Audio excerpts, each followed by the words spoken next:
some questions, but I'm going to answer your concerns or questions about the exams after the lecture, okay, if you don't mind.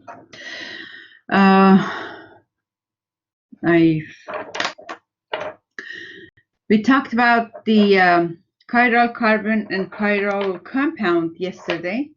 I built two models for you that they are mirror image, but they are not superimposable.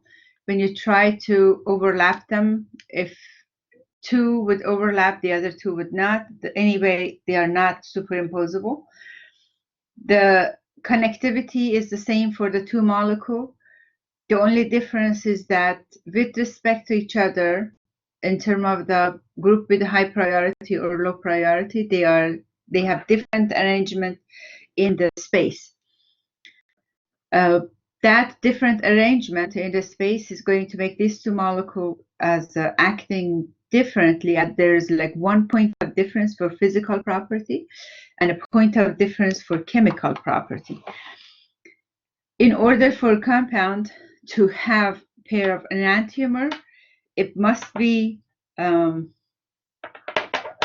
have its mirror image. They must be like mirror image of each other, like this case, and the mirror image should not be superimposable.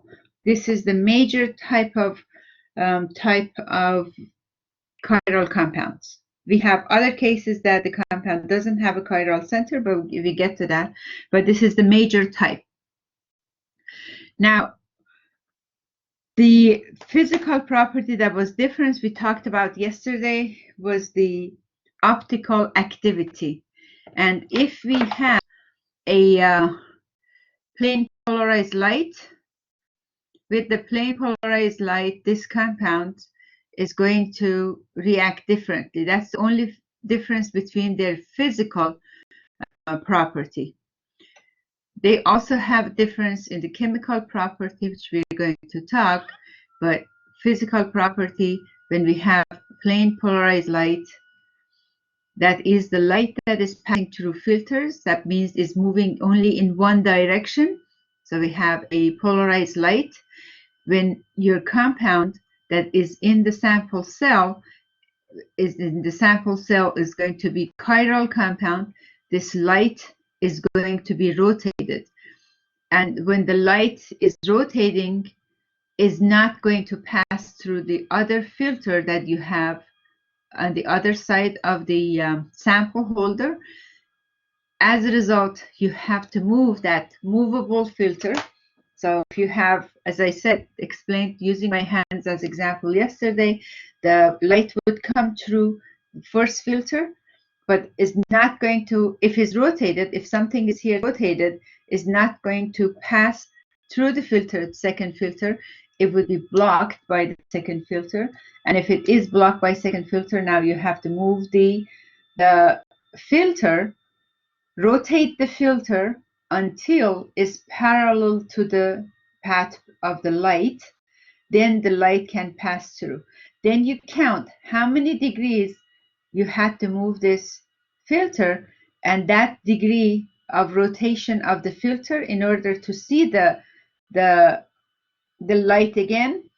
That degree of the rotation is going to be, it's called observed rotation. Observed rotation for any solution, it depends on concentration of that solution. The higher the concentration, the higher the rotation is going to be. It depends on the pathway, the length of the light path, which has to do with the design of the machine. You have either 1 decimeter or 2 decimeter length of the cell. And when you keep those factors in, you can define a specific heat. A specific heat is going to be amount of the rotation for 1 gram per milliliter. This is basically concentration of the sample. So specific heat depends on the rotation. It depends on concentration, and it also depends on the path of the pathway or the length of the sample tube that you have. So when you get your observed rotation, you can calculate a specific rotation from the observed rotation. In order to calculate the specific rotation, for the specific rotation, so let's say you get your observed rotation of 6 degree. Okay, and if the 6 degree is for, now you have to see what was the gram per milliliter. Let's say you had 5 grams of the sample. You had 5 grams of sample, and you add the 7.5 milliliters of ethanol. So if you have 5 grams of sample, you dissolve in 7.5 grams of ethanol, then this is going to be giving you the concentration. So the unit for concentration used for calculating specific heat is gram per milliliter. So first you have to find what is the gram per milliliter for this. Then you are going to also find it if it's going to be in 1 decimeter or 2 decimeter length. So a specific rotation is going to be observed rotation. So if you have your observed rotation, then you have the C, which is concentration, gram per milliliter, times L. So that L is the length.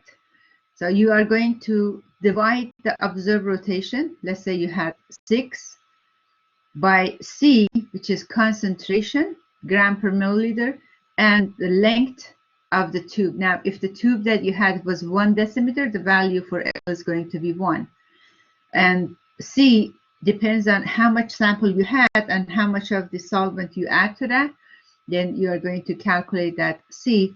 And alpha is the observed rotation. Basically, it was by how many degrees you had to rotate the filter in order to see the light again. So if the light is blocked, you have to, if it's blocked this way, you have to rotate it until you see the light again.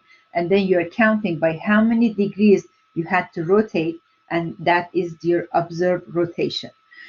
So let's say if this number, 6 probably for 5 gram probably is a little too low, so I'm going to just do 36 degree, and then calculate the alpha value. If you calculate the alpha value, then you have the specific heat. A specific heat is the degree of rotation per gram per milliliter in 1 decimeter sample tube. If you find a specific heat for 1 enantiomer to be positive, the specific rotation for 1 enantiomer to be positive, for the other enantiomer is going to be negative value, exact same and negative value. The alpha is the observed rotation.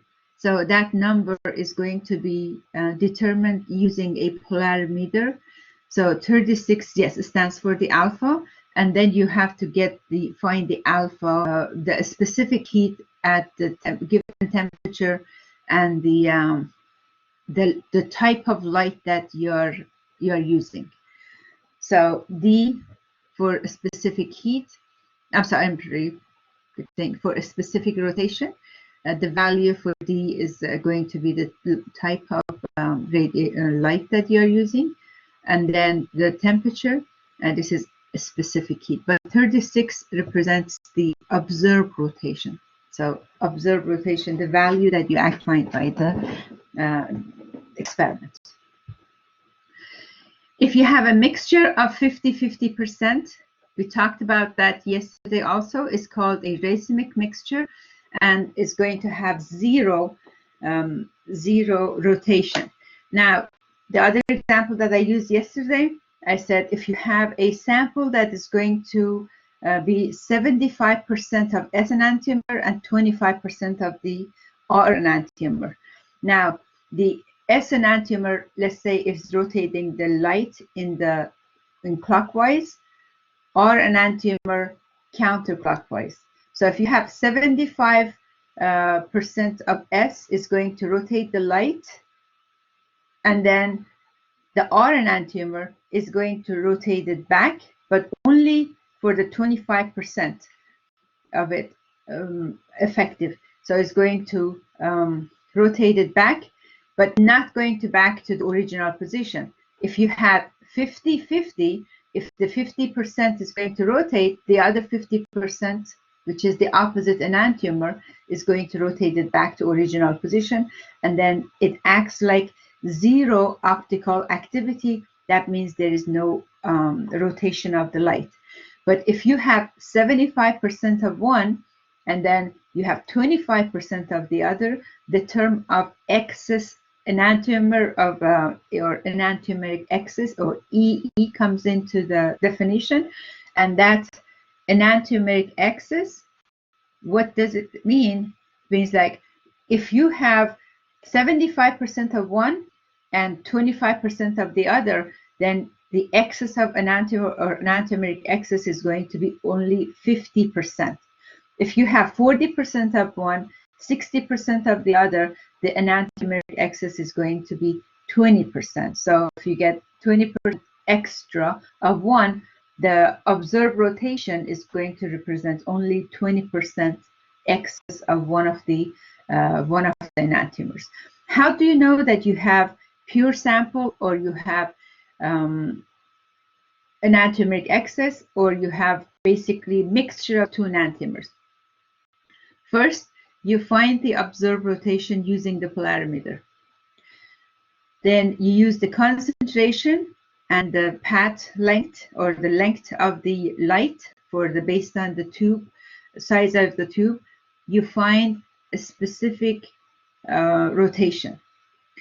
When you find a specific rotation, then that specific rotation, because there's also a specific rotation that is a literature value for any compound, is a given value. Now, if you have the observed specific rotation, that means is the specific rotation that you use your observed rotation to calculate it. Use the formula to calculate the specific rotation. That becomes your observed specific rotation. The literature value is a given value, and then you find what percent is going to be times 100. So divide the observed over literature value for pure enantiomer times 100. That gives you excess of enantiomeric.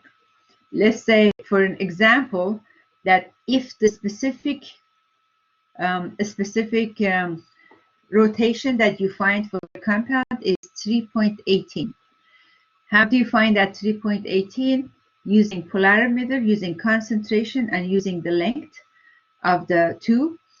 You divide by literature value for this compound, because it's given to you. For S2 iodobutane is 15 plus 15.9. So you have the literature value, you have your observed, just like percent yield, you have the actual, and you have theoretical. The actual divided by theoretical times 100, that gives you the enantiomeric excess, or optical purity. OP stands for optical purity. EE stands for enantiomeric excess, and both of them, they say the same thing. If this is 100%, that means you have pure sample. If it's less than 100%, means you have mixture of R and S enantiomer. So by doing the experiment, you find the observed value. You do the calculation to find the specific rotation. Okay. When you find the specific rotation, this is going to be observed specific rotation. Then you get your observed specific rotation, divide by the literature value. So a given value, this is again for pure sample. For pure sample times 100. Now, when you find this, this is called the excess of, or enantiomeric excess, or optical purity. When you have optical value for optical purity, so you can get by experiment, you find this value, then the type of questions that you could see, what is the percentage of S versus percent of R if you get value for EE 25%. So if the value for EE is 25%, what does it mean? I'm looking for empty slides I can do calculation. Okay. So if the value for EE is 25%, how do you find the value for S and R? So if this is the excess enantiomeric, so we know that the total is going to be 100. So we say S plus R is 100. And when you say excess of enantiomeric, what does it mean? If the sign for this is negative, for example, if it's negative, that means that this extra is coming from R value because S value would have been positive. So if you have the matching, you have to match the observed with the pure. And then if this is like a negative value, that means it's coming from the other enantiomer. So S, this case, minus R is going to be 25%. This comes from the experiment. That was just a given value, Jordan. 25%, I said, if we get 25% for our calculation as a result of experiment, then we want to know, if we say that's the excess of enantiomer or enantiomeric excess, what is the actual percentage for R, actual percentage for S in the mixture? You can just do mental math and say, okay, if 25% excess, that makes sense that one of them should be 75 and the other one should be let's calculate, because it's not what's going to be. So if you add these two, say 2S is going to be 125, what would be the value for S? Value for S is going to be 62.5, right? 62.5. Now, if 62.5% is going to be percent of S, what would be percent of R? You can use one of these equations to get the value for R. Okay, 25% was the experimental value that you find in the lab using a polarimeter, and you find the enantiomeric excess. Then the question is, how pure is your sample? Like, what is the optical purity? What percentage of your sample actually shows the observed rotation? What percentage of S? What percentage of R? In order to calculate the percent composition, what percent is coming from S? What percent comes from R? You can use this and this two equation. So S plus R is going to be equal to 100. This is always. And then S minus R or R minus S is going to be the value that you find in the lab when you did the experiment. So then you have two equations with two unknown, and you can solve this. So if you add the two, you can get the value for, you add the two equations, this is going to cross cancel each other, and then 2S would be 125. Divide both sides by 2, you get S equals 62.5. And if S is 62.5, R is going to be, in this case, is going to be 37.5. So it's basically the math problem that you're going to do in this chapter. From the calculation that we just did, were the OP. OP20, where did it come from? OP20, that this is a different example. I change that number to 25 so I don't repeat the exact same thing that is on the slide. Okay, where did the 20% come? If you are referring to the example that you have on the slide, not the example that I gave you, because the example I gave you was 25%. If you are referring to this example on the slide, the optical purity is calculated based on the result of the experiment, that you actually get the observed specific rotation, versus what would be the specific rotation if you had pure sample only. So then you are, yes, exact same thing. Optical purity and excess of enantiomeric is the exact same thing. Okay, thank you for clarifying your question again. Optical purity equals to enantiomeric excess is the same thing. So what percentage is going to be from one or the other? But when you say 20%,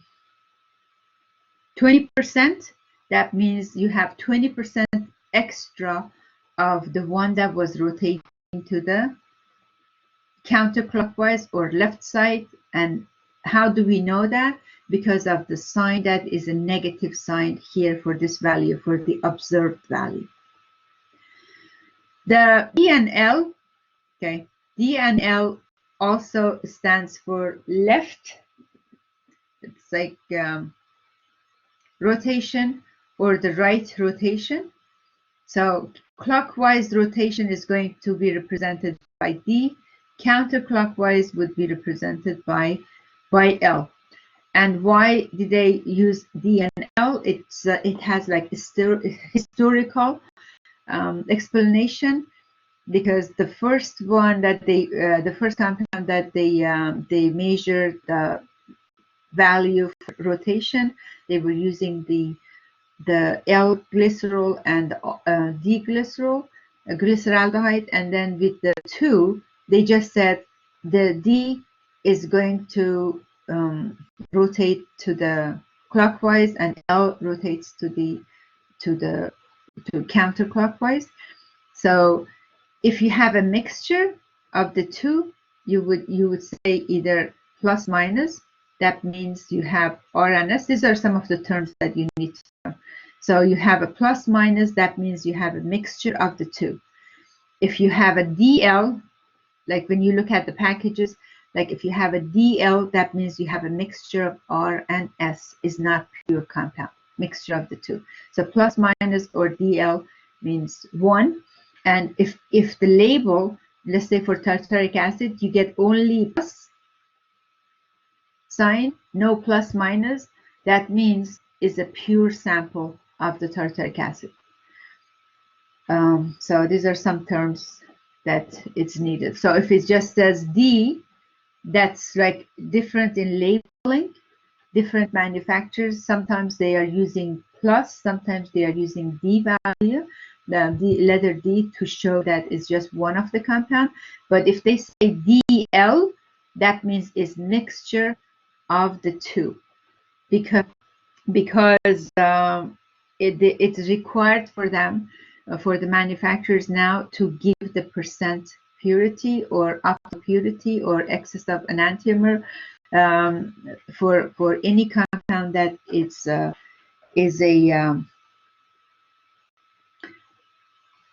100% pure. They have to give this designation. They have to also give the percent of the purity of the optical purity for the mixture. Okay. Any questions about this? Is very simple math calculation. I just want to say what is the application in the lab and how you do the calculation. In the lab, sometimes you have to separate the R from S when you have a mixture of R and S, and then when you are done with the experiment, like in the lab, for other experiments, you measure melting point, and based on the melting point, you could say your final product is pure or is not pure. But if if it's pair of enantiomers that you were trying to separate, the melting point is going to be the same, boiling point is going to be the same. So you cannot use the melting point or boiling point or density to say your compound is pure or not. Other physical property, every other physical property for a pair of enantiomer is the same, except for the rotation of the light, or optical activity. That's the only thing that is different. So after you separate the two, R and S, from each other with a technique called resolution, which is not an easy technique, and it is very time consuming. When you separate these two compounds from each other, then you have to prove that you have a pure sample. In order to prove it, you can't use melting point, but you could use the optical activity and find the optical purity. The literature value is given, observed value is determined in the lab. You find the optical purity by this percentage of the observed over actual value, just like actual over theoretical value times 100. And then you do the calculation for each one of them separately. So that's for the calculation. Do you have any questions about the calculation? Okay, perfect.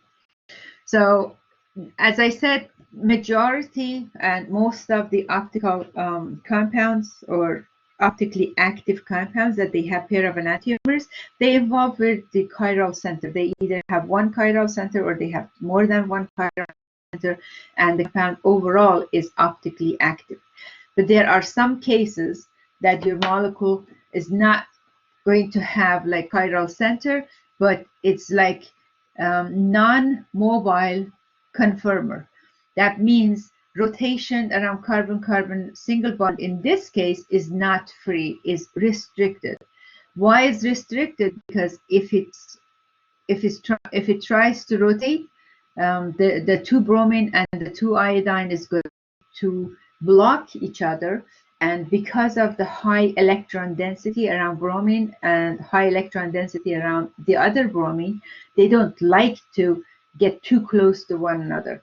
And in order to do this, you have to spend energy. So this rotation is not going to be free of energy. Basically, you have to break the bond and form the bond again, just like cis and trans. So as a result, you have two different compounds. So you have a compound that this bromine is at the level, and then the bromine on the right is going away from your view, and then when it's opposite, this is basically two different compounds, and these compounds are chiral compounds. So it's like a staggered conformation of the one chiral and then another position staggered conformation. But you are switching the up and down for bromine and iodine, just like switching the groups attached to carbon-carbon double bond from cis going to trans. So you have other chiral compounds that it's not just due to the chiral center, but they are optically active.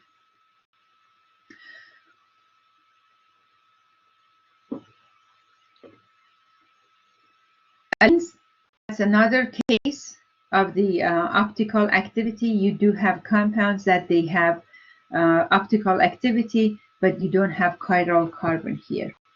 So there is no chiral carbon here because you have carbon-carbon double bonds. And your central atom here is the sp hybrid.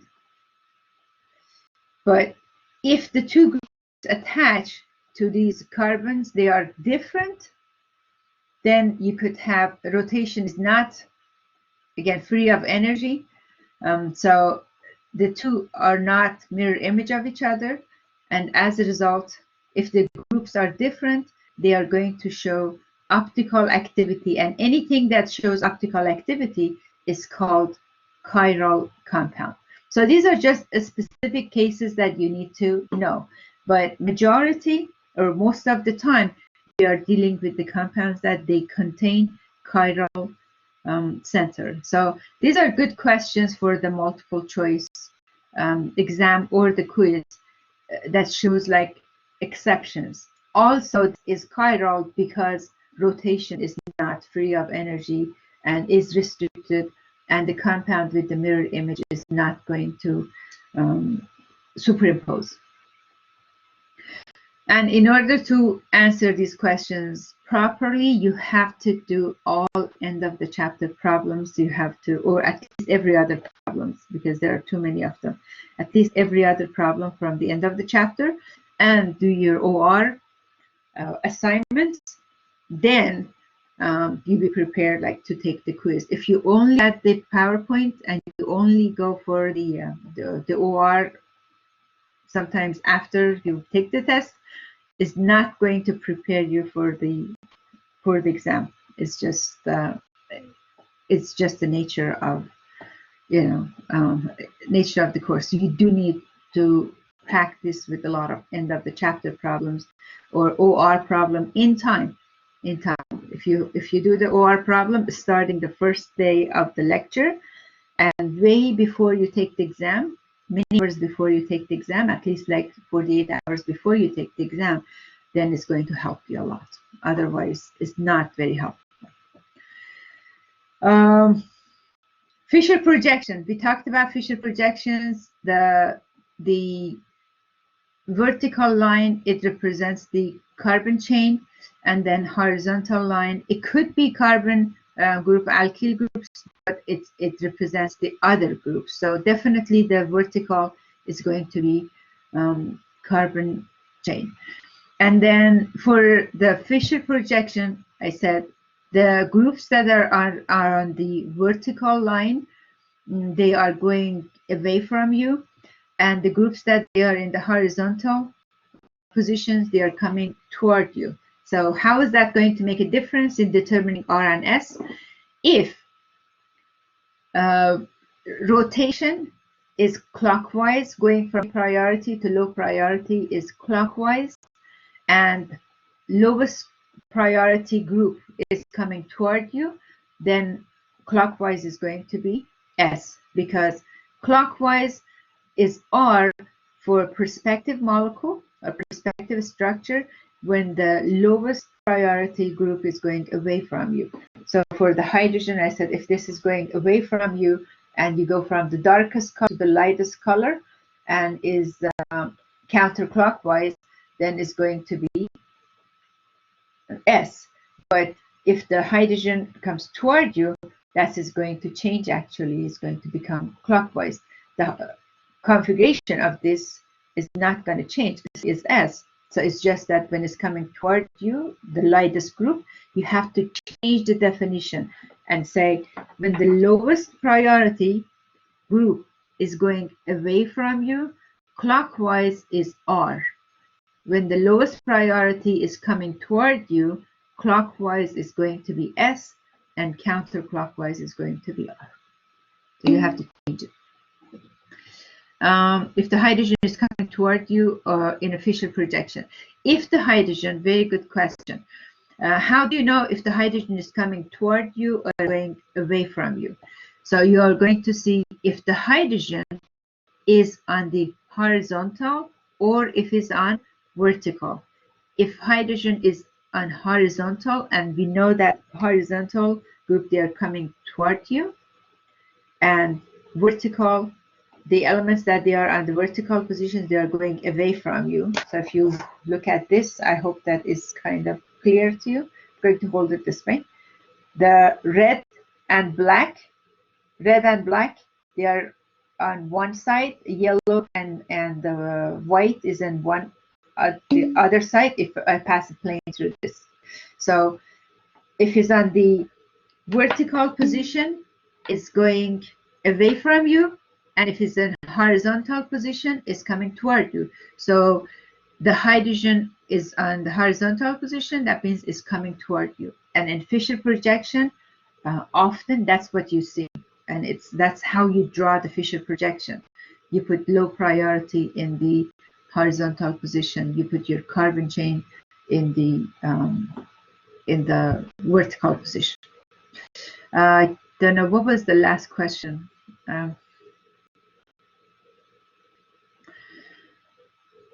So to determine R and S for Fisher projection, we have to assign priority, go from highest priority to lowest priority around each chiral carbon. And if the rotation from highest priority to lowest priority, like basically 1 to 3, is clockwise, and lowest priority functional group, the group attached to the chiral center, which often is hydrogen, is on the horizontal position, then we know that is going to be, if it's clockwise, is going to be S, and if it's counterclockwise, is going to be R. If you have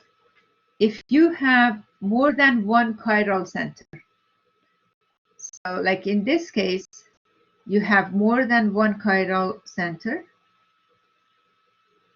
What happened?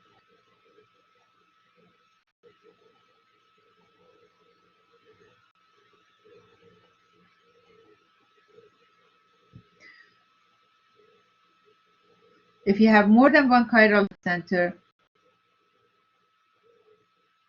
then the Fisher projection is going to look like with the 2 cross points, because each cross point is going to determine only one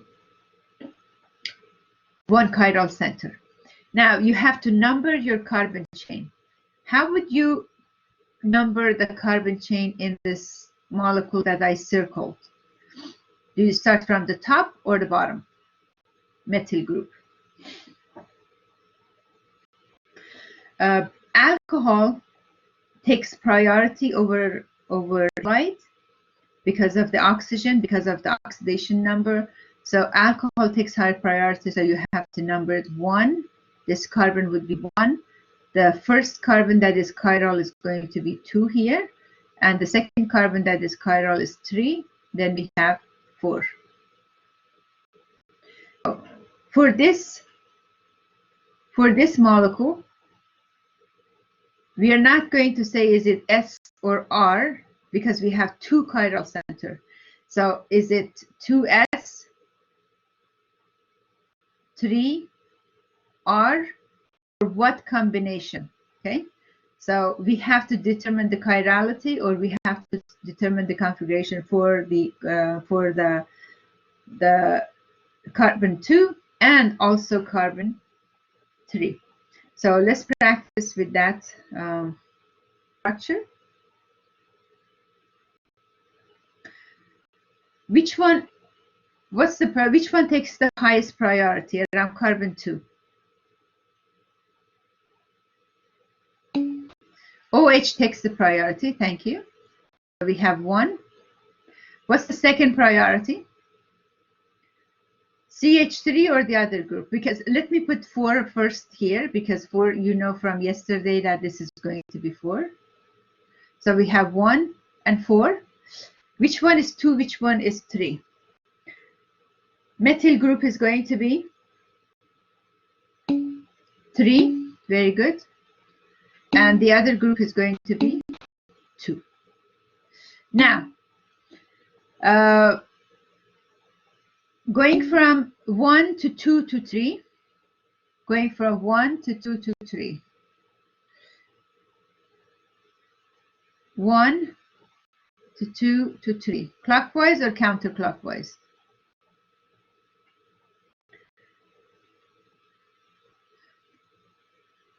It's going to be clockwise. No, 1 to 2 to 3 is moving clockwise, right? Clockwise. So because it's moving clockwise, is it going to be R or is it going to be S?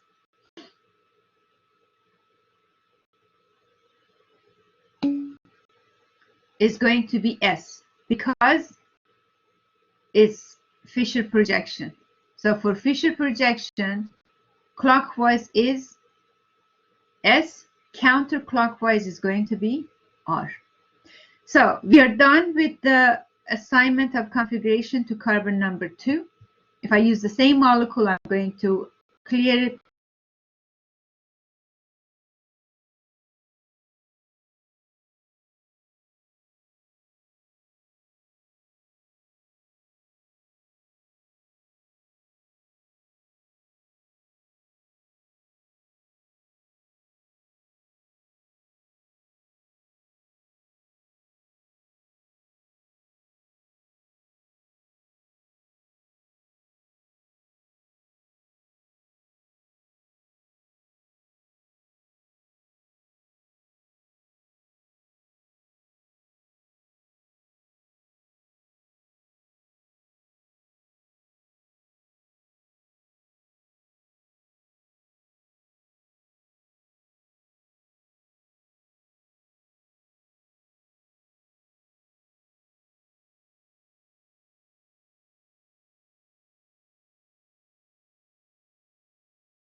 Beginning of the class, I have to move from the lab to my office, and now a different problem.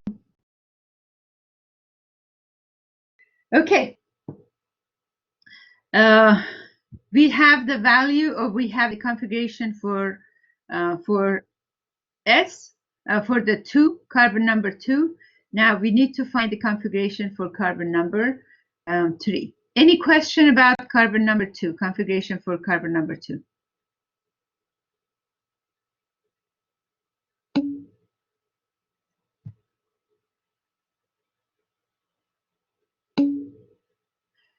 Why Cl is not numbered? Okay, because Cl is attached to carbon number 2, carbon number 3, and we are just working on carbon number 2, which I numbered it first, and it was right here. This carbon, this is the first cross point.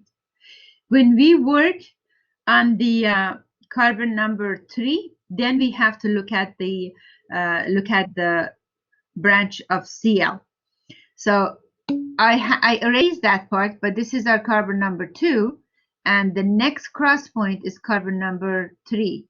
So we are dealing with 2 chiral center in this case.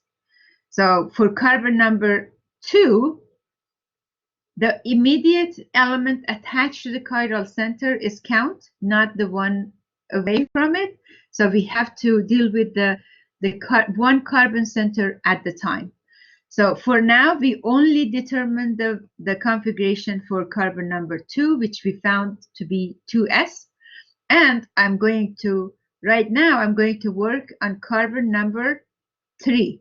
So let me erase this one, try to magnify slightly so I can work on carbon number 3.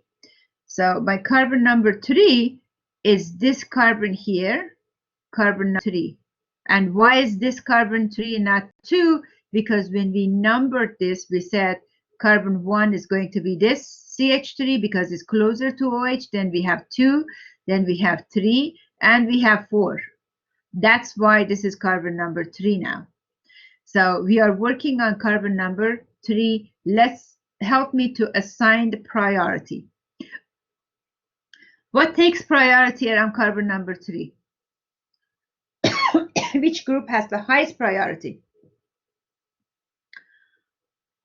around carbon number 3? Chlorine. Chlorine would have the highest priority, number 1. And I'm going to take it the easy one myself. Hydrogen is going to be number 4 because it's the smallest group. Now, between the methyl group down here and the group that is this alcohol group or bulky group here, which one takes 2 and which one takes 3? Methyl group is going to be 3, right? And then this group is going to be 2. So we work with 1 chiral center at the time. Now, what is the rotation from high priority to low priority? Is it clockwise or counterclockwise? We are going to move from 1 to 2 to 3. And 1 to 2 to 3 is clockwise. If it's clockwise, is my carbon 3 S or R? If it's clockwise, and it is a Fisher projection, it's going to be S. So we found 2S and 3S for this molecule only. We found 2S and 3S. Now, can you tell me what is configuration for this molecule? Why is it S? Because it was clockwise, right? If you hold your hand like this and look at the clock, which way is moving, it kind of matches the same. This is a clockwise. And because it's clockwise, in Fisher projection, clockwise is S, counterclockwise is R. You have to differentiate this two. It's not perspective molecule. In perspective molecule, the clockwise is R, counterclockwise is S, but Fisher projection, because hydrogens are on the horizontal position, that means hydrogen is coming toward you. And because hydrogen is coming toward you, the configuration switches. If it's a clockwise, it's going to be S. Now, can you tell me what's the configuration for the structure 4? Do we have a 2s, 3s for 4? Is it 2r, 3r? Is it 2s, 3r?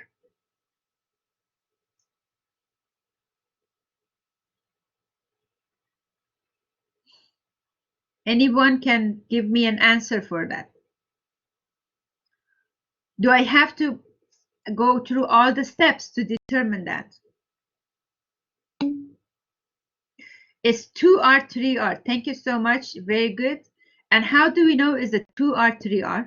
Because structure 3 and structure 4 are enantiomers. Whatever assigns S for structure 3, because they are enantiomer, the same position on structure 4 is going to be R. If we have R in a structure 3, the opposite is going to be opposite for structure 4, because these two structures, 3 with the red color, these two structures are mirror image of each other because these are enantiomers. For mirror images, configuration is going to be opposite. So if you have S, the mirror image is going to be R. So for this molecule, we are going to have a 2R and 3R, and you separate by comma, and usually you write in parentheses because you have two of them. The beginning of the name, you write 2R, 3R, and then you continue with the name of the compound.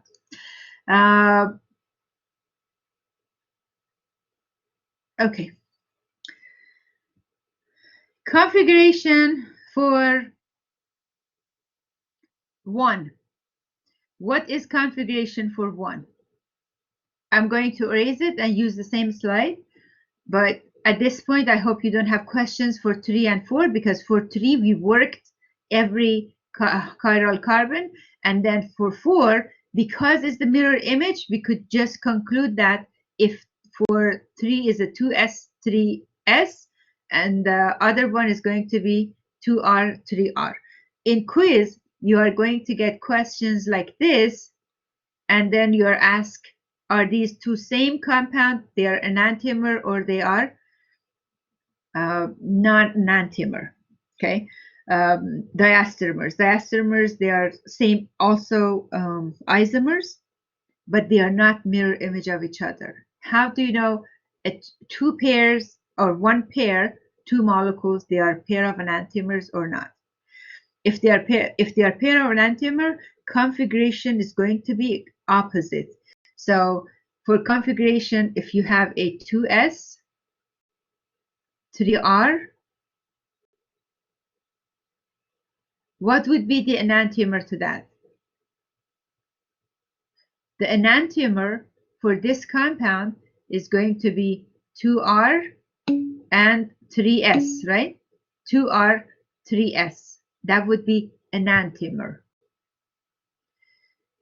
If this is just that was a separate example, please don't get confused with this compound. Okay, if I have a 2s and 3s, and next compound, this is my compound A, and compound B is I found to be 2s and 3s. What is the relationship between compound A and compound B? They are same compounds. So if the configuration is the same, if you find the configuration to be the same, sometimes it's very hard to find this molecule. Is it the same as this or is not the same? Because all the connections are the same. So how do we know these are same compound or they are pair of enantiomer? What you do, you get the configuration for this one, it becomes S. You get the configuration for this one is R. Then you know these two are pair of enantiomer.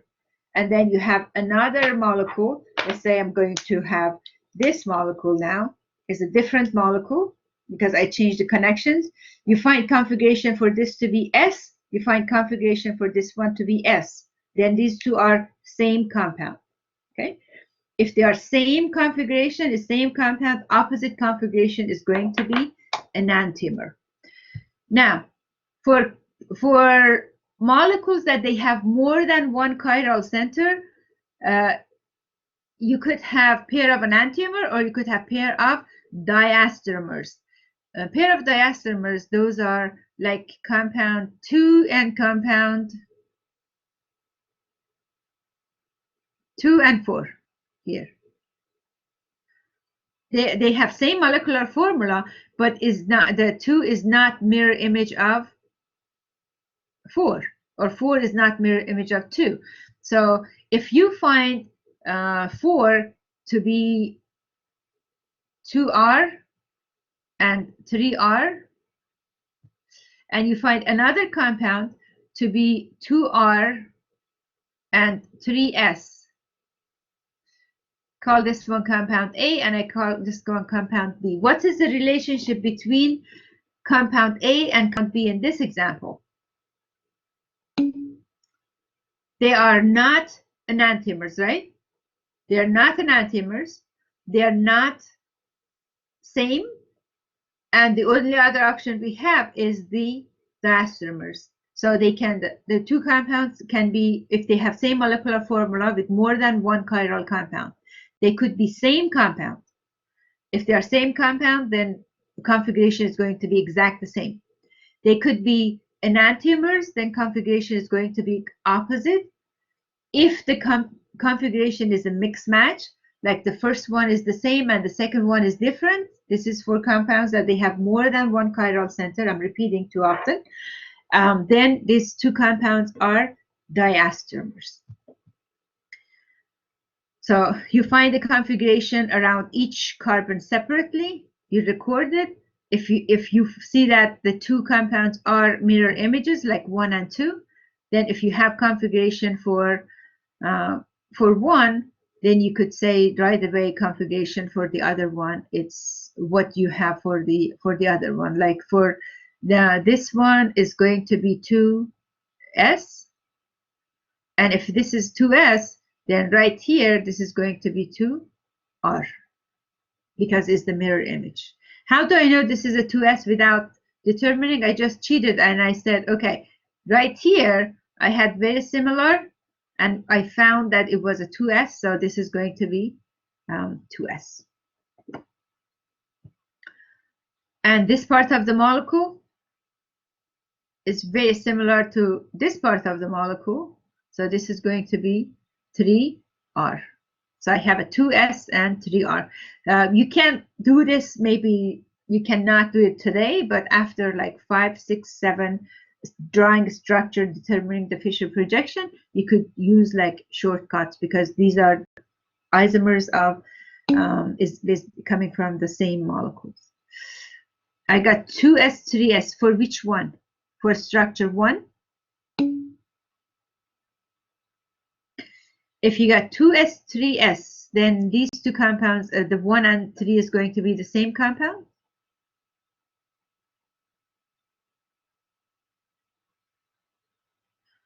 Let's since you got different, so let me try the 3 only, because 2 we agree with that, right? So let's determine for only for 3. The priority goes to chlorine 1, right? The top group as 2, and then methyl group as 3. So if we move from high priority to low priority,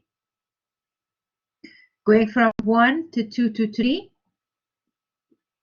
how does it move? It's counterclockwise. And for counterclockwise, in Fisher projection, is going to be R. So 3 is R and 2 is S.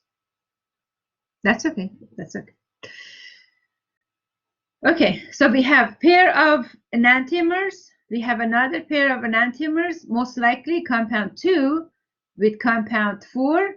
These two are diastereomers, because they are not mirror image of each other. So if they are not mirror image of each other, but they are still isomer or geometrical isomers, they are going to be diastereomers. For enantiomers, they must have similar. For enantiomer, it must be mirror image of each other.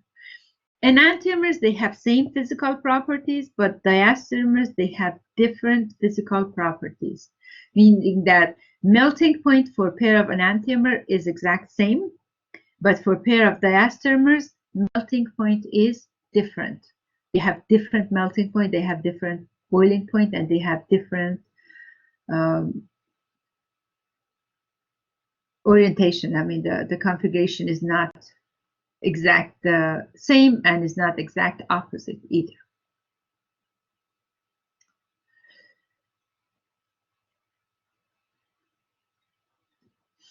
So for cyclic compound,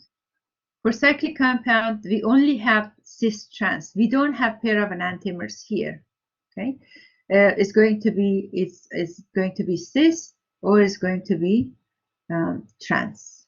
So we are going to use for the cyclic compound, we use the cis and trans. It's going to be trans if the two groups that are heavy, they are in the opposite side.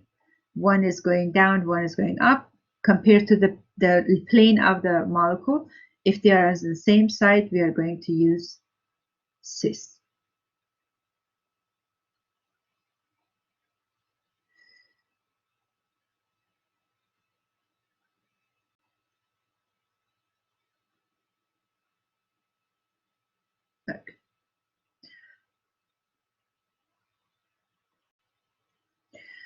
Okay, what about this molecule here, 2,3-dibromobutane? Do we have a chiral center?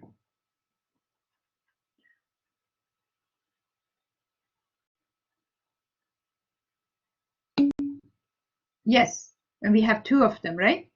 We have two chiral center. And if we have two chiral center, how many possible structures we can have? We can have 4 possible structures for two chiral center. And where did I find that 4? The formula to be used is 2 to the power of n. 2 is the base, is same, is going part of the formula. N is the number of chiral center.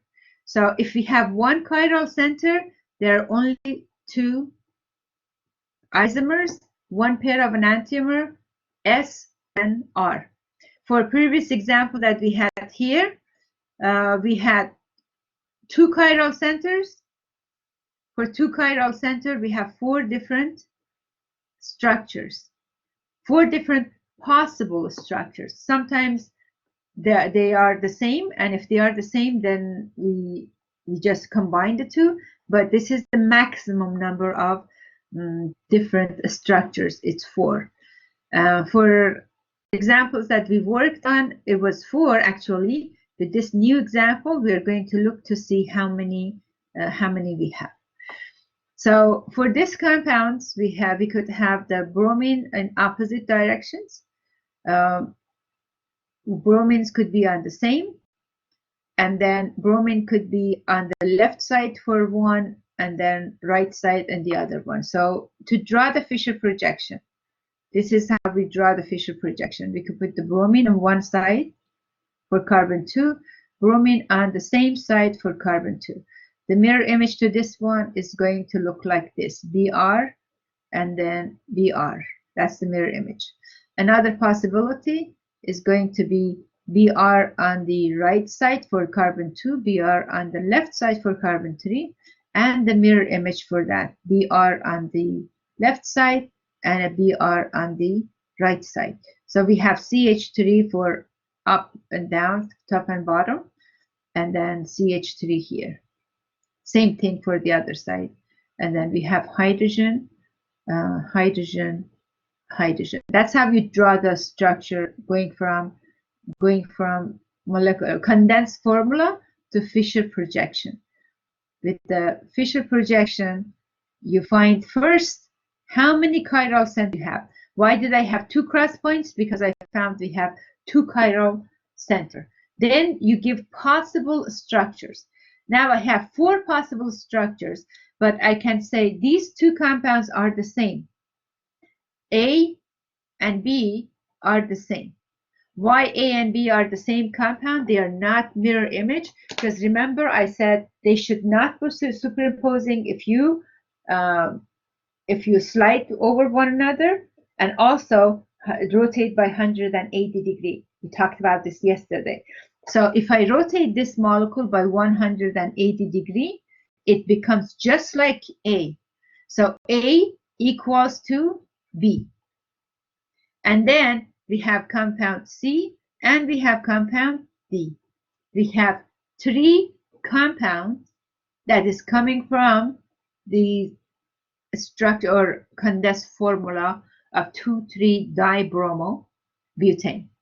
We have three actual compounds, four possible, but since two of them became the same, because you could rotate by 180 and it was superimposing, then is the other way to find out. You have to go hard way. That means you have to find the configuration for the first carbon, configuration for the other chiral center, and then find the same for the other. And if they become the same, then you know that is the two are same compound. So you find either configuration or first try superimposing. If it doesn't superimpose, you rotate it and then try to superimpose. Then you could see that it does match and it's going to be the same compound.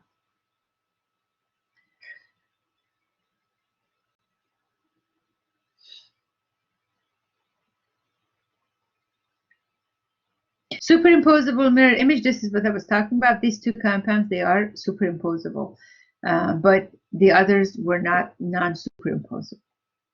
So you get three compounds basically for 2,3-dibromobutane, and you have the Fisher projections more clearly drawn here. I had it in the previous slide, and I hope that it was at least you followed the steps with me. First, you find how many chiral center you have. If you have three chiral center, what you would draw, it's one vertical line and three horizontal line. The number of horizontal line, it depends on how many chiral centers you have. For this molecules, because you have two chiral center, you draw two horizontal lines.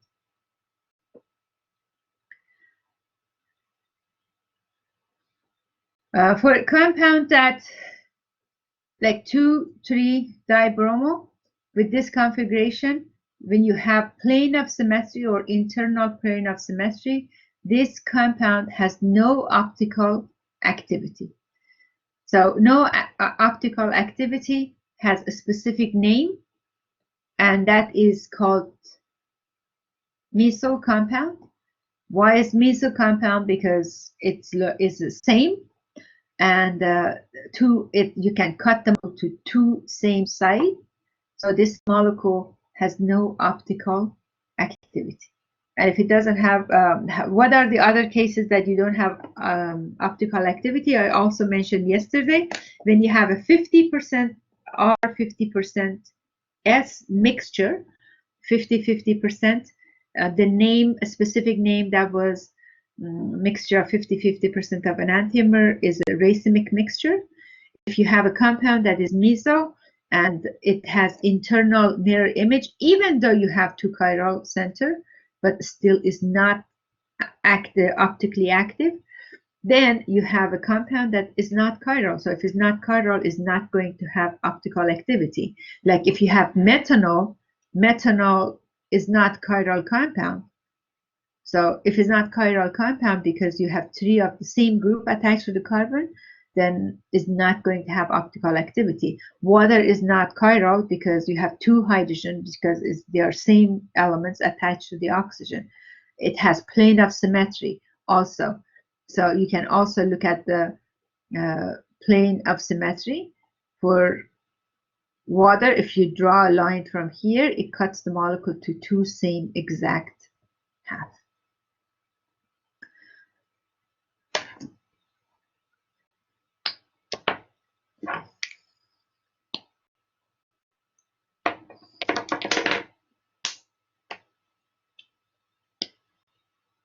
Okay, is this molecule chiral or not chiral?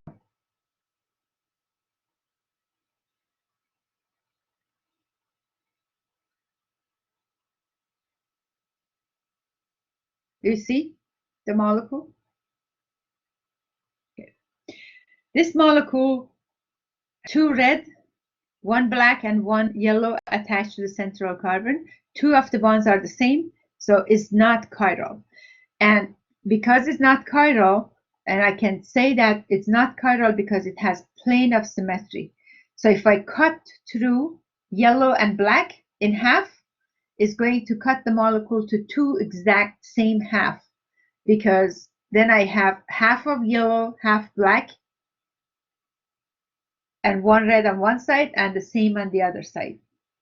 So it's going to cut the molecule to 2 exact half.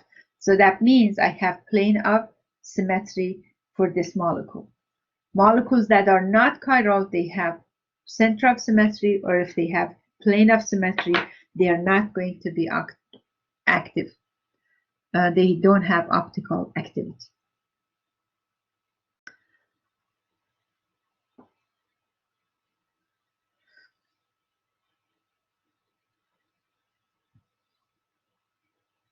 So we have a meso compound, another example with the meso compound here, not optically active, and we have pair of enantiomers. These 2 are optically active.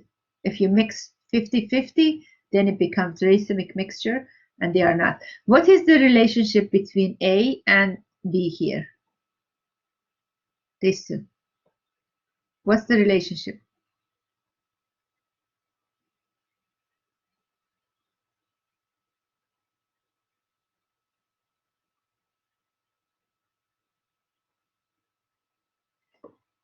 What's the relationship? Do you hear? Enantiomer or diastereomers? Diastereomers. Okay.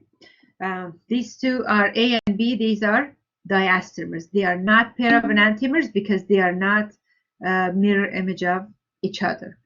Now, for the cyclic compound, if you have the cis, is going to have no optical activity, because with the cis you have plane of symmetry. So any compound that has plane of symmetry, the structure, when you have the structure with the plane of symmetry, it would be meso compound if you have 2 chiral center, and is not going to be optically active.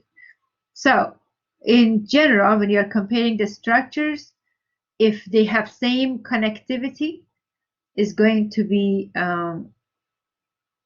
you can determine the structural isomers of the geometrical isomers. If they don't have same connectivity, they would be a structural isomer or constitutional isomers. If they have same connectivity, now are they mirror image? If they are mirror image, is going to be enantiomers. And if they are not mirror image, then you look for the plane of symmetry. If you have plane of symmetry, is going to be meso, and if no plane of symmetry, it's going to be diastereomers. So multiple choice, you get a lot of multiple choice questions to determine if they are the same or they are different, or they are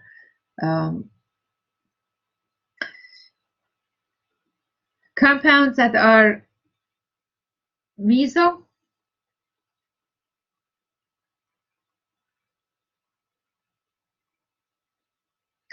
You have the solution. Please look at the questions, the solved problems in the book first. Make sure you have a book.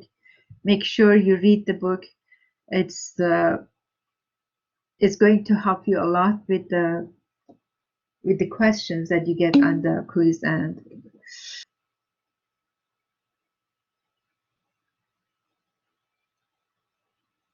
sure, specific rotation, I will answer that question. Let me just finish up with this, with the meso compound. Would this be meso compound? Can you have a meso compound for H?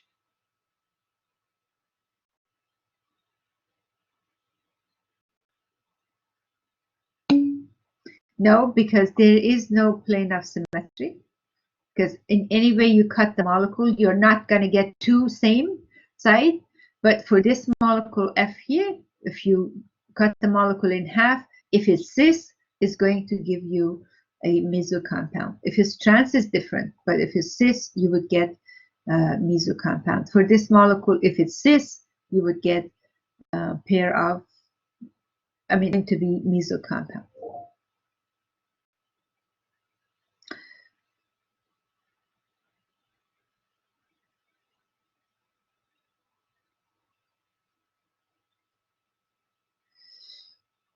Okay. The plus and minus sign. Just one more time because it looks like it's not mentioning again. Plus and minus sign, where does it come from? Plus and minus sign, it's coming from the lab actually. You have to place your sample in polarimeter and find out if it's rotating the light clockwise or counterclockwise. If it rotates it clockwise, it's going to be plus. If it rotates counterclockwise to the left side, is going to be minus. R and S, where the R and S come from? You determine the R and S. In order to determine the R and S, you have to have either perspective structure. That means the two of the group in the same plane. You use that solid line, and one is going away from you using dash line, and then one using wedges is the group that coming toward you. You assign priority for perspective molecule. You make sure that the lowest priority is going away from you. Then you go from 1 to 3. If it's clockwise, it's going to be R. Counterclockwise is going to be S. Just like this example that you have here. The because hydrogen is coming toward you, clockwise is going to be S and counterclockwise is going to be R. But in this case, hydrogen is going away from you, then if it's counterclockwise, it's going to be S. So R and S can be determined from perspective structure or from Fisher projection. Fisher projection, determining R or S, you still have to assign priority and going from 1 to 2, 3. If it's clockwise for Fisher projection, is going to be S. If it's counterclockwise, is going to be R. That's how we determine R and S, and that's how we determine plus and minus. Plus and minus cannot be determined by looking at the structure of molecule. You have to actually determine that experimentally, just like the rate law in general chemistry. It has to be determined experimentally. Then pair of enantiomers, they are non-superimposable mirror images. Pair of diastereomers, they are not mirror images, but the molecular formula and connectivity is the same. A meso compound is a compound that has plane of symmetry.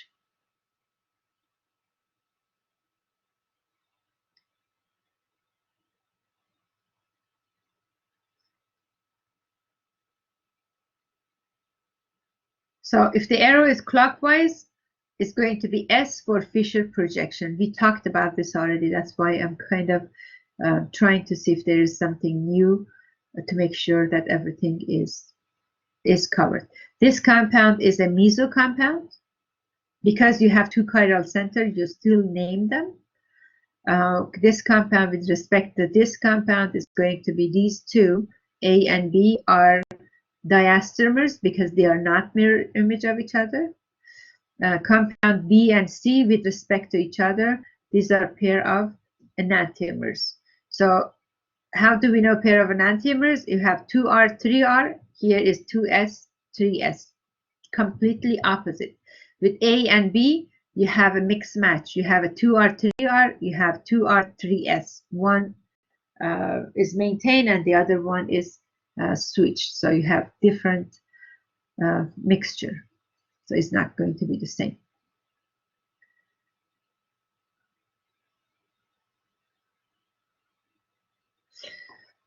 If you have two compounds that they are mirror image of each other, as a result, they are enantiomers. The melting point and a specific rotation and solubility, all physical property is the same. The only difference is the specific rotation, if for one is plus, for the other one is going to be minus. That's the only difference you see for compounds that they are pair of enantiomers, is the rotation of the light. If one rotates clockwise, the other one would rotate counter clockwise. But if you have pair of diastereomers, is going to be different. For pair of diastereomers, that means this pair is diastereomers because you have tartaric acid and is not the exact opposite. The melting point for diastereomers is different. The specific rotation is different. Boiling point is different. So physical property is different for pair of diastereomers.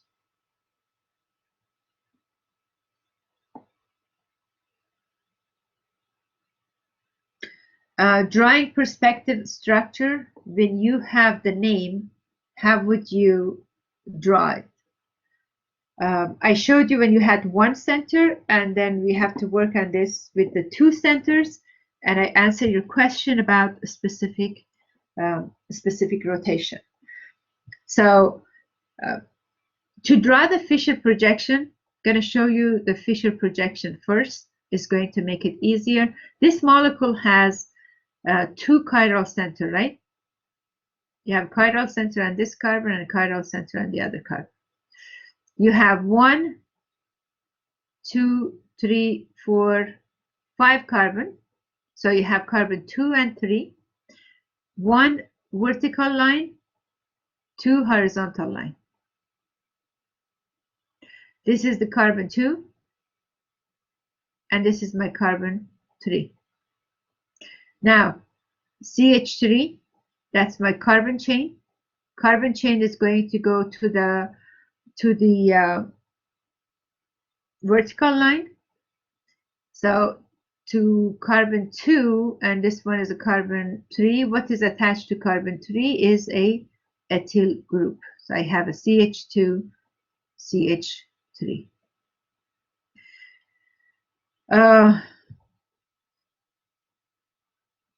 Carbon 2 is supposed to be 2s.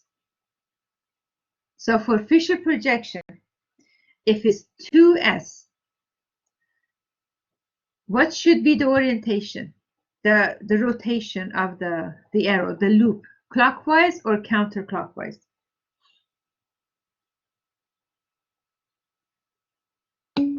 It's supposed to be clockwise.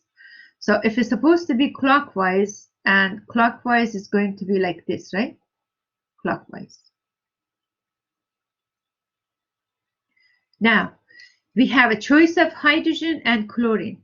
We already know that these two groups, they are 2 and 3, right? Priority 2 and 3. Hydrogen is going to be the lowest priority, and chlorine is going to be the highest priority. I have for carbon, I'm working on carbon 2 now. So down here is going to be number 3, priority 3. I'm sorry, priority 2, because it's heavier. The connection is connecting to the carbon, and then carbon, another carbon. Here's just the hydrogen. This is going to be priority 3. I have to place 2 in a way that if I'm going from 1 to 2 to 3, it's going to move clockwise. So which way should I place the chlorine? On the right side or the left side of the vertical line? To the right side?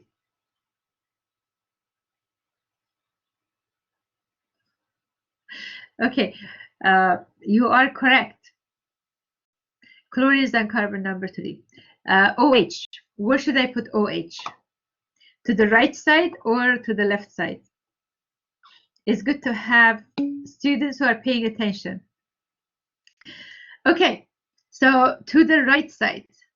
If I have the OH on this side end, to the right side, and hydrogen on the left side, moving from OH to priority 2 to priority 3 is going to be clockwise. So it's moving clockwise. So that's how I place my hydrogen and the OH. So OH would be on the right side, hydrogen would be on left side. I have a CH3 up here, and then I have a CH2, CH3 down here. Now, we have to also place the hydrogen and chlorine on carbon number 3. Where should I put the hydrogen, or say with the chlorine, where should I put the chlorine on carbon number 3? On the left side or on the right side? What should I look for? I'm looking for this configuration for 3 that is R. And if the configuration for 3 is R, we have to go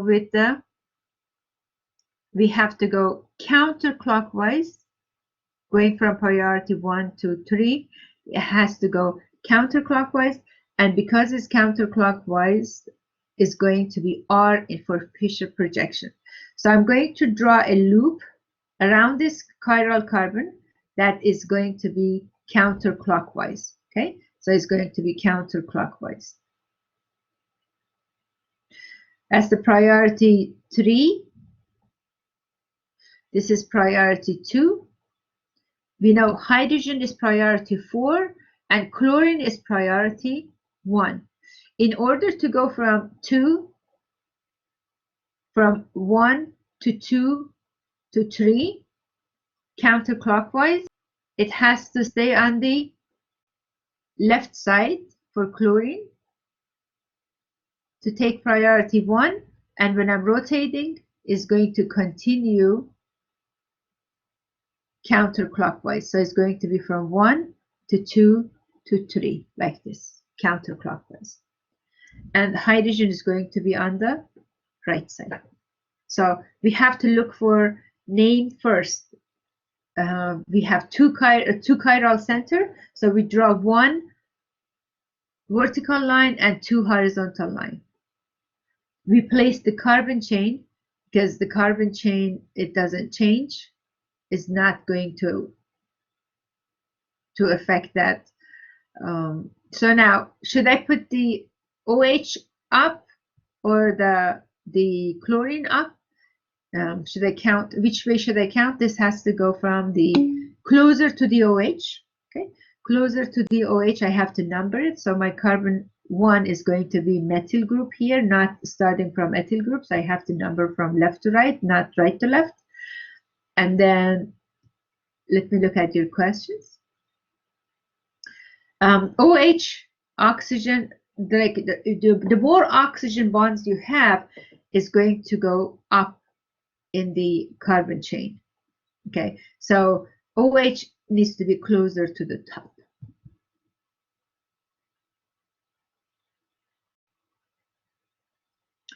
CH2, CH3 more is prioritized over CH3. One is ethyl, one is methyl. Which one would take the higher priority? Ethyl or methyl? So we are comparing the CH3 that we have here with the CH2, CH3. The first carbon is the first element attached to it is going to be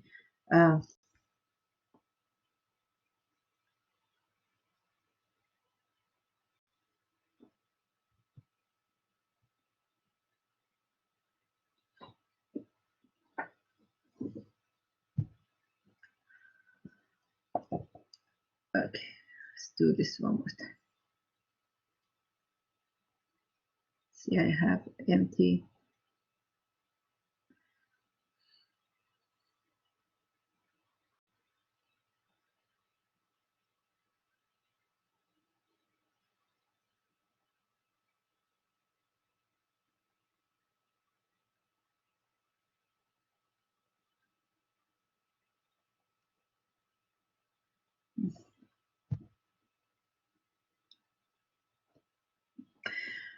Okay. So your question is why, if between the CH3 and a CH2, CH3, which one takes the priority? Is the CH2, CH3, because the connection to this one is only hydrogen connection for this carbon is a carbon and then the hydrogens. Now, if you look at the, is that your question, or is it going to be, is a different question? Alexa, the third carbon. Okay. So to answer your question, between CH3 and CH2CH3, CH2CH3 is going to take high priority because this is attached to only, you're moving one bond away from it. And then this is going to be less priority than the CH2CH3. But if you're looking at this whole thing here, that part is going to take high priority compared to this.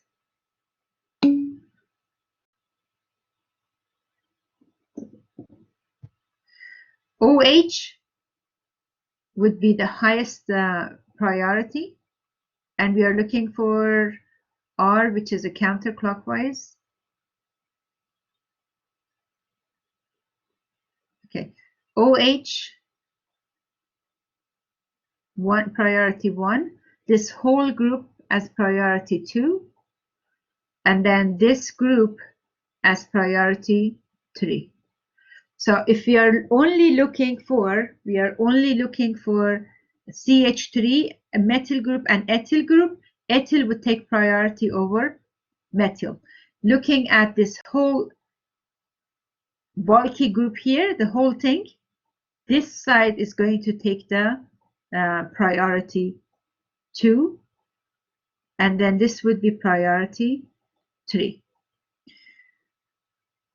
But OH, we are looking, of course, we account for the OH, and OH is always priority 1 because the first element attached is oxygen. So we are trying to see where to place OH as number 1, that we start from that and then we move to 2 and then we move 3 in order to get the counterclockwise rotation. Did they answer or did they confuse you?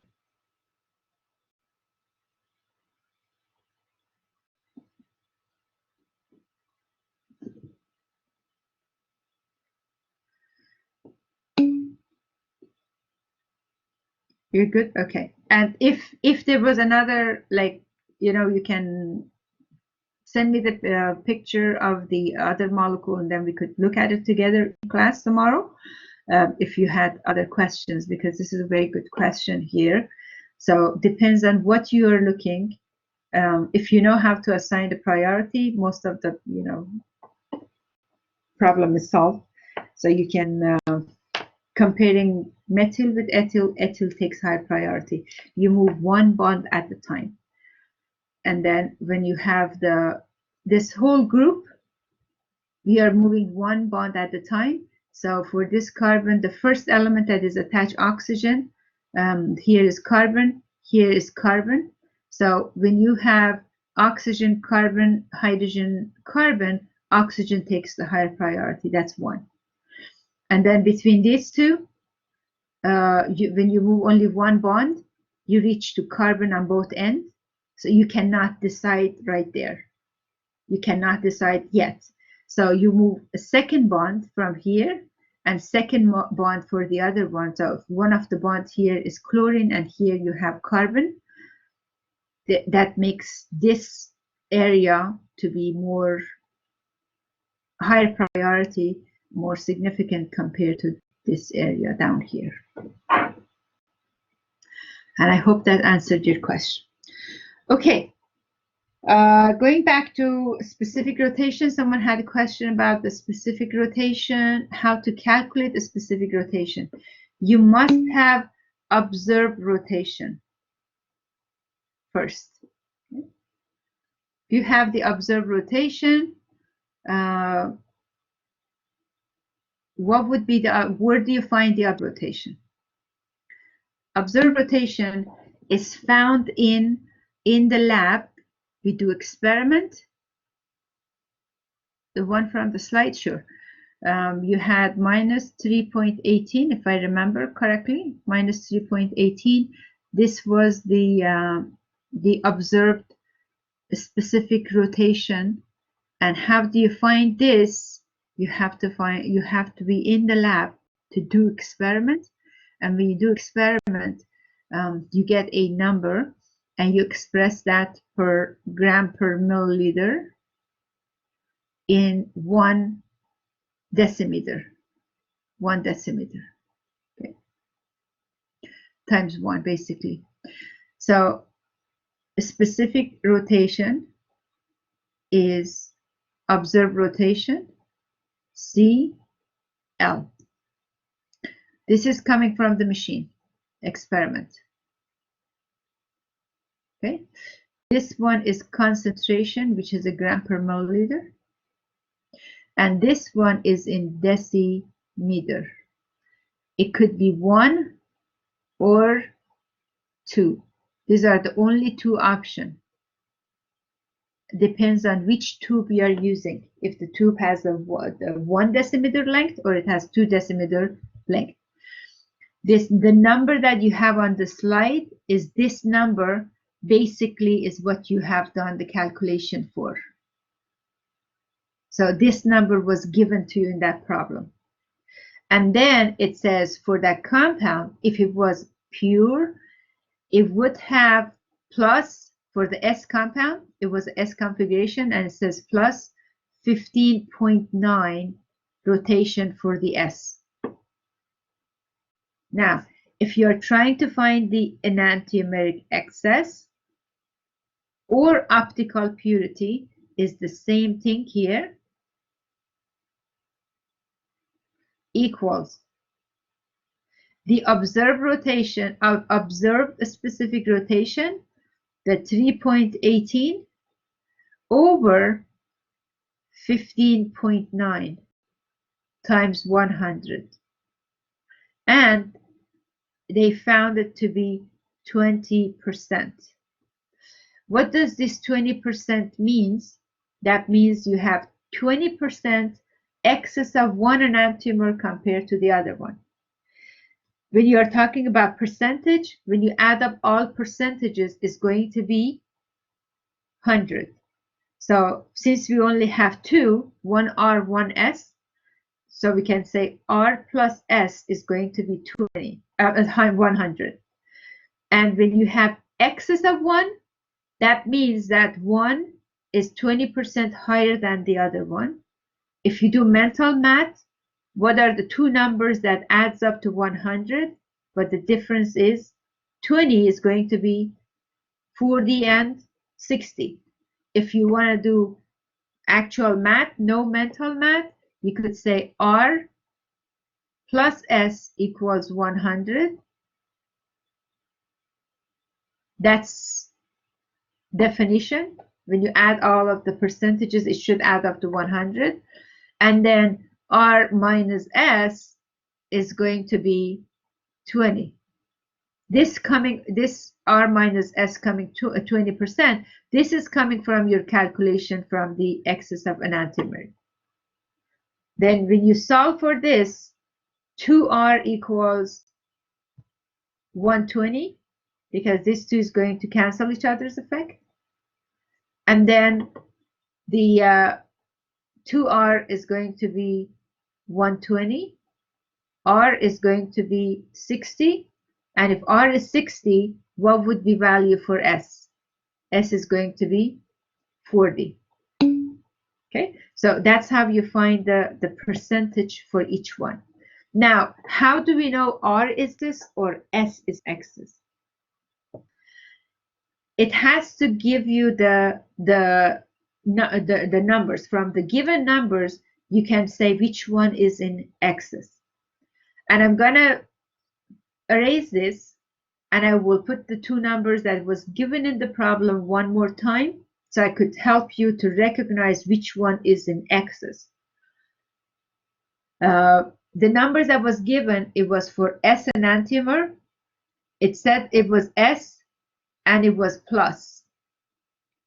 Okay, for S plus 15.9, this is a literature value. This is a literature value. Okay, and then the observed one, it was minus 3 point, what was the number? 3.19. Okay, 3.19. Can you tell me which one is an excess? Is it R or S that is an excess? From these given three piece of information, you have the name, you have the value, and you have this observed. This is experimentally found in the lab. Which one is an excess, R or S? If we had S from these given numbers, if we had S in excess, overall rotation, it would have been positive or negative. S in excess, it would give you positive number, right? Because S, the literature value shows that it would be positive, and this is the actual value. Now, because the value given as the observed optical specific rotation, because it's negative, R must have been in excess value. So that's how you decide on your second equation. First equation would always stay the same. R plus S equals 100. This always stays the same. Now, is it S minus R that is 20, or is it R minus S that is 20?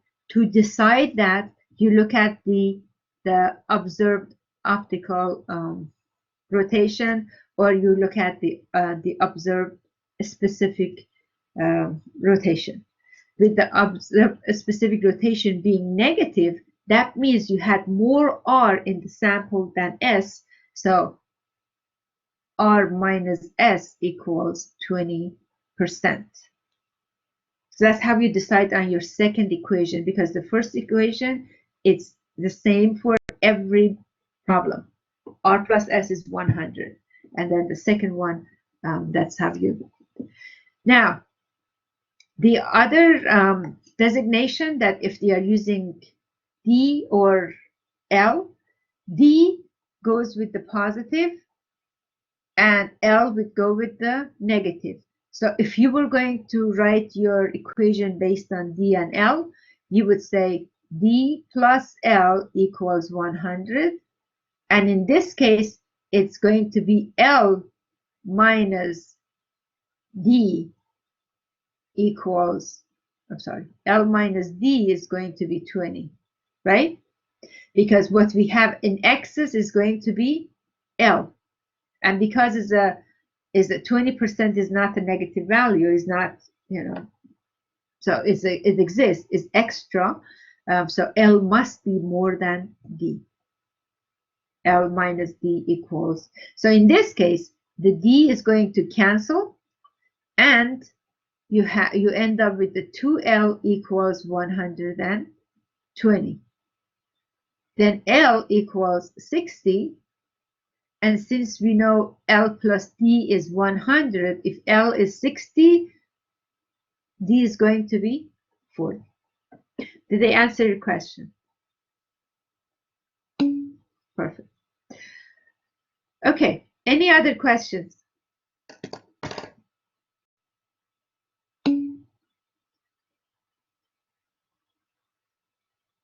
I'm going to release it today, regardless of what's in the schedule, but I'm releasing today so you have more time. OR is always available. The co-op is not available, but I will make it available as soon as I do it today, because the co-op that I have right now for co-op 2 is based on chapter 4, 5, and 6. I just have to change the arrangement. So it's not going to be right now, but it will be today before like 1 o'clock. I will post it definitely.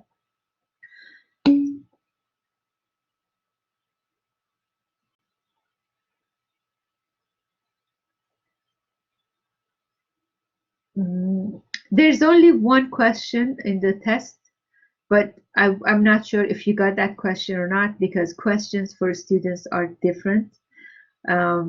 is a pool of questions. This is how it works because you know, we didn't use the honor lock.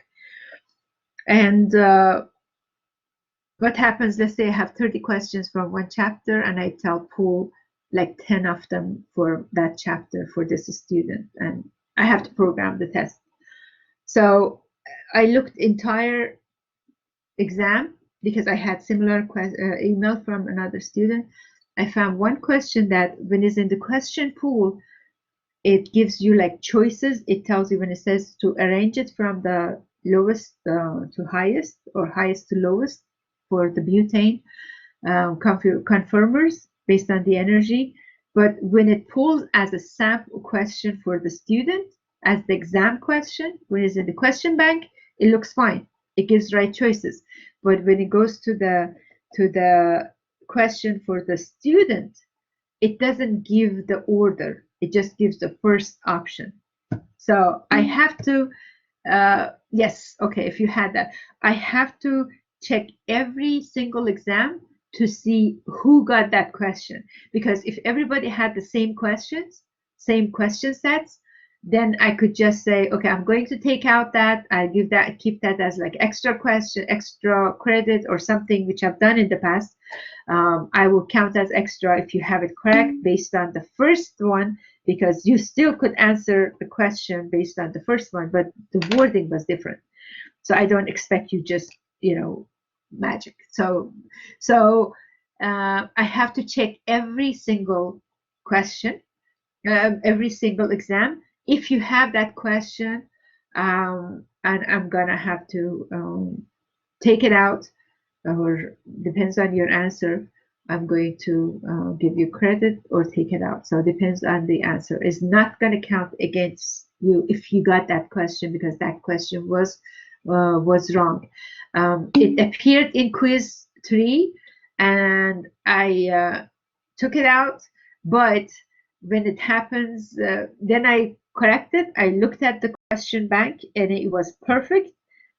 I didn't, when I pulled the exam for me, sample exam, I didn't get that question. I pulled like 3 times, I didn't get that question. I said, I hope that since my question bank that I created for that test is correct, is going to pull correctly. Unfortunately, it didn't. So I'm going to take care of that one definitely for you.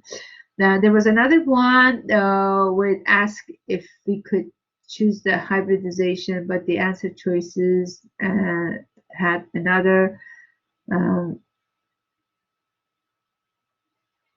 Okay, I did check that question. The answer choice is there, but now that I know it's your question, your exam. I'm going to look for that question one more time because I did check it and it was correct. The answer choice was there, but if it wasn't there for your specific exam, I will make sure that is the. I was going to check the exam for everybody anyway to make sure the answers, the questions make sense because of that one problem that I had for that question. So I will check and only look for the answers that you got incorrect. Then if there was any problem, if there was any problem, because I made sure I spent so much time to make sure my questions, they were valid questions. But when pulling, it didn't pull the entire segment, it just pulled the first part. So I will make sure that is. I checked yours, the questions that you said. There was only one question that the answer was not there. Everything, the answer was there already. And you can discuss that like one-on-one because I can't, because it's different questions that you're getting. So I have to do like one. What does the extra credit from the co-op go toward? Is going to go, it doesn't matter because it's a point system. If I say that I'm going to add the total point at the end, or I'm going to add to your exam 1, it's not going to make any difference, but I'm going to add to your exam 1 if you want me to.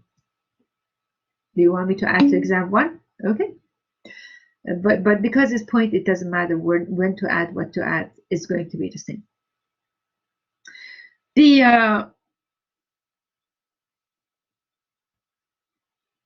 Is there any other questions?